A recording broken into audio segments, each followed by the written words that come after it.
All right, so we're gonna do Fast and Furious trilogy today, 6 through 8. I watched all these this morning, passed out after I finished 8, and wow, it baffles me that this film series has gone on for what is it, 2019, 18 years now, and it's ending in 2021 with the 10th installment of the series. And just, it amazes me. Now, out of these three, 7 was the best. 6 was great. 8 felt kind of, it was all right, but I don't know. And not because Paul Walker's dead and he wasn't in it. More like it just felt kind of forced. And what really bugged me, well, obviously, is the theatrical cut. I didn't. My library is weird at times. Like these came from the interlibrary loan system that I've explained in a previous video. Um, one of the issues with the interlibrary loan system is that you can get Blu-rays like these, but at the same time, if it's a newer movie, you gotta wait at least 6 months to rent something brand new that's come out.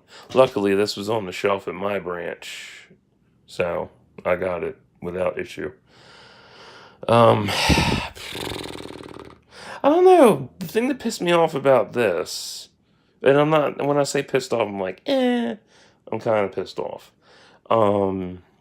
Was there was, if you haven't seen Fast 8, I suggest you know, back out because this is a spoiler. Um, there's no backstory unless it's in the extended director's cut about Dom fucking Elena and having a baby. Like, there's nothing there. I don't even. Yeah, there's no backstory to it at all. There's just like, oh yeah, I'm pregnant with your kid. This is your son. I'm like, that's kind of. Where's the evidence? um, I honestly can't believe that they went on after 7. Like, if it was me, honestly, 7 is a good send off because it ties in all the films. It brings in Tokyo Drift, which many consider to be a underrated standalone of the saga, which is really cool.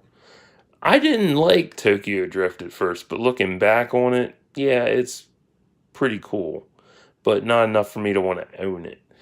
So 6 was really good and really, hyped it up for 7.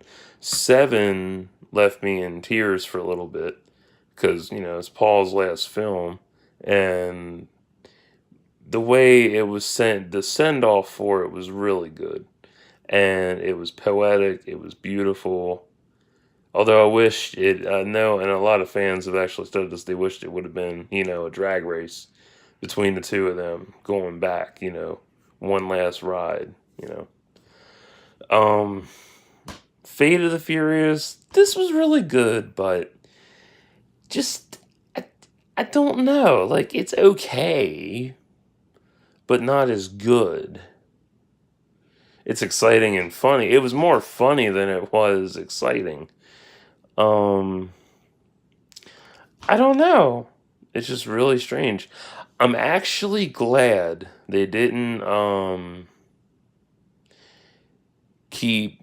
actually glad they didn't continue Brian's character. I'm really glad they, just cut it off completely. And Mia as well.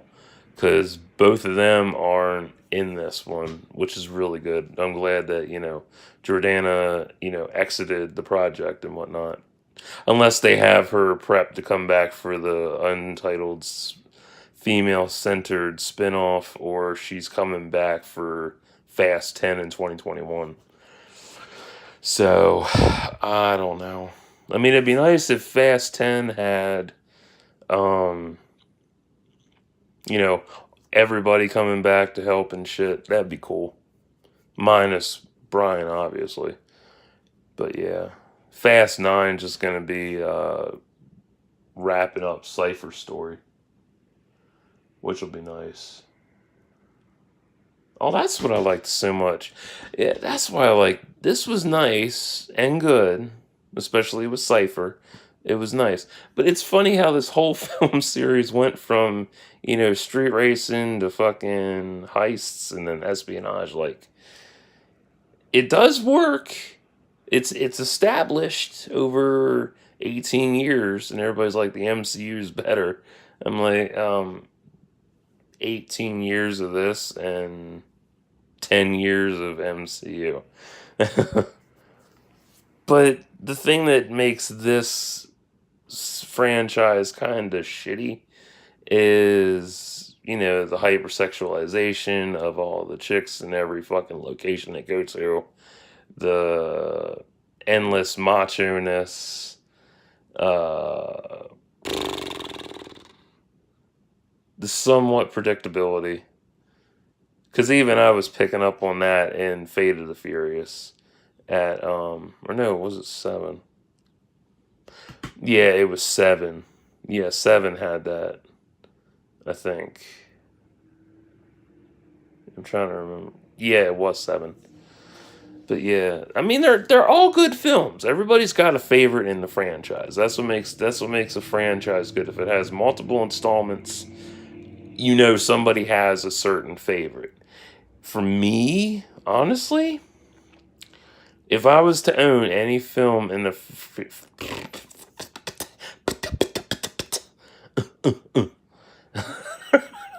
in the Fast and Furious franchise, it would definitely be the original, obviously, because that's the best fucking one in the series. And probably 7. Yeah, probably 1 and 7. But would I ever go out and buy the entire box set on Blu-ray?